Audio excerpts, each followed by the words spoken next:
দর্শক, কিছুক্ষণ আগেই সন্ধ্যার পরই বিভিন্ন ছাত্র সংগঠন হাদির মৃত্যুর প্রতিবাদে কিন্তু নানাভাবে প্রতিক্রিয়া জানিয়েছেন। তারই প্রেক্ষিতে আমরা দেখলাম কিছুক্ষণ আগে ঢাকা বিশ্ববিদ্যালয়ের রোকেয়া হলের হল গেট ভেঙে কিন্তু নারীরা বের হয়ে এসেছেন মধ্যরাতে হাদির মৃত্যুর প্রতিবাদে। তারাও অংশ নিতে তারাও কিন্তু বের হয়ে এসেছেন মধ্যরাতে, এবং বের হয়ে কিন্তু তারা রাজু ভাস্কর্যের সামনে জড়ো হয়েছেন এবং তারা বলছিল তারা কিন্তু স্লোগান দিয়ে যাচ্ছেন যে খুনি কেন বাহিরে, আমার ভাই কেন কবরে, এরকম এই স্লোগান কিন্তু তারা দিয়ে যাচ্ছেন। এবং দর্শক, জানিয়ে রাখি, বিভিন্ন ছাত্র সংগঠন বিভিন্নভাবে প্রতিক্রিয়া দেখিয়েছেন এবং আমরা তারই প্রেক্ষিতে দেখলাম মধ্যরাতে ঢাকা বিশ্ববিদ্যালয়ের রোকেয়া হলের মেয়েরাও কিন্তু তাদের প্রতিক্রিয়া, তাদের প্রতিবাদের কণ্ঠ জারি রাখতে তারা মধ্যরাতে হল গেট ভেঙে বেরিয়ে এসেছেন তাদের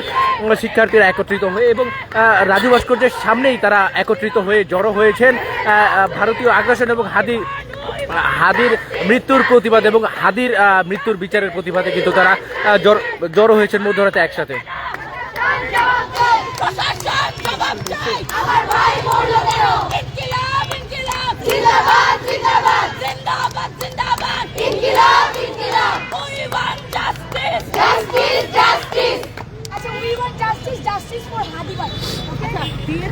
দর্শক, যেমনটি বলছিলাম, বিভিন্ন ছাত্র সংগঠন কিন্তু তাদের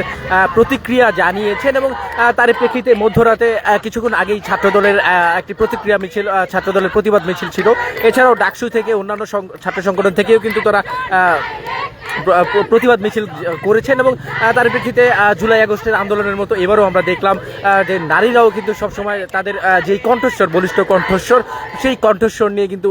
হল থেকে বের হয়ে এসেছেন তাদের প্রতিবাদী কণ্ঠস্বর জারি রাখতে এবং হাদির যেই ওসমান হাদির হত্যার প্রতিবাদে এবং তাদের বিচারের দাবিতে কিন্তু তারা রাজু ভাস্কর্যের সামনে একত্রিত হয়েছেন এবং স্লোগানে এখন পর্যন্ত প্রাণবন্তর করে রাখছেন। এবং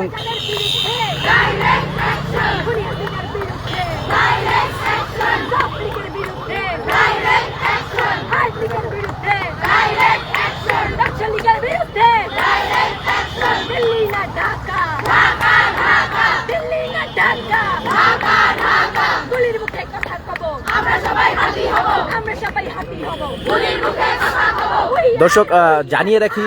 শরীফ ওসমান হাদি তিনি কিন্তু একজন প্রতিবাদী কণ্ঠস্বর ছিলেন এবং তিনি সবসময় সোচ্চার ছিলেন ভারতীয় আগ্রাসনের বিরুদ্ধে এবং ভারতীয় আগ্রাসন বাংলাদেশের উপর